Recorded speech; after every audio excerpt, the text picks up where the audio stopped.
ఇవాళ తూర్పుగోదావరి జిల్లాలో సీఎం చంద్రబాబు పర్యటించనున్నారు. ఉదయం 10 గంటలకు హెలికాప్టర్ ద్వారా ధవళేశ్వరానికి చేరుకుంటారు. ధవళేశ్వరం బ్యారేజ్ కి 117 కొత్త గేట్లు ఏర్పాటు పనులకు శ్రీకారం చుట్టనున్నారు. ఈ ప్రాజెక్టు పనులకు 150 కోట్లను ప్రభుత్వం కేటాయించింది. ధవళేశ్వరం బ్యారేజ్ ప్రాజెక్టుకు సంబంధించిన శిలాఫలకాన్ని ఆవిష్కరిస్తారు.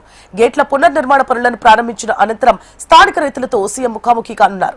ఈ సందర్భంగా సాగునీటి సరఫరా, బ్యారేజ్ ఆధునీకరణ వల్ల రైతులకు కలిగే ప్రయోజనాలపై చర్చించనున్నారు.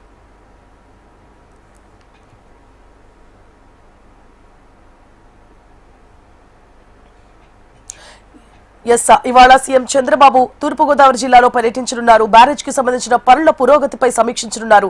ఇదే అంశానికి సంబంధించి పూర్తి డీటెయిల్స్ ని మా ప్రతినిధి చిరంజీవి అందిస్తారు. చిరంజీవి.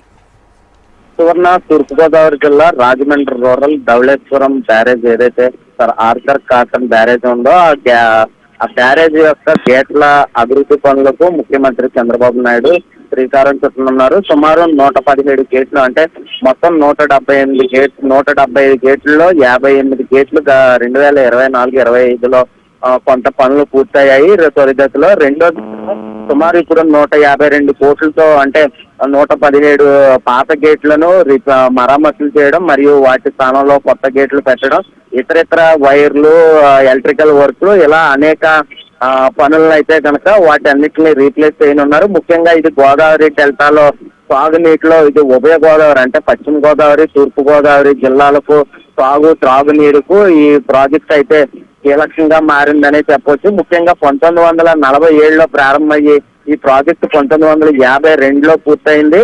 కాలక్రమేణా ఈ ప్రాజెక్టును వివిధ దశల్లో అభివృద్ధి చేసి ప్రస్తుతం 175 గేట్లుగా ఉంది. ప్రస్తుతం ఈ రోజు ముఖ్యమంత్రి చంద్రబాబు రాజమండ్రి రూరల్ లోని చేరుకుని హెలిప్యాడ్ వద్దకు చేరుకుని అక్కడి నుంచి ధవళేశ్వరం బ్యారేజ్ వద్దకు చేరుకుని ఈ పనులను గేట్ల పనులు పునఃప్రారంభించనున్నారు. అయితే దీంతో అక్కడి నుంచి కోనసీమ జిల్లాలోని పిచ్చికలంక ప్రాంతానికి వెళ్లి రైతులతో ముఖాముఖి సమావేశం ఏర్పాటు చేయనున్నారు. ఈ సమావేశంతో స్థానికంగా ఉన్న రైతుల సమస్యలను అడిగి తెలుసుకోవడంతో పాటు ఇతరితర సమస్యలతో రైతులతో చర్చించనున్నారు. అనంతరం కార్యక్రమం ఇక్కడ ముగిసిన తర్వాత పోలవరంలోని పనులు సమీక్షించనున్నారు. సువర్ణ.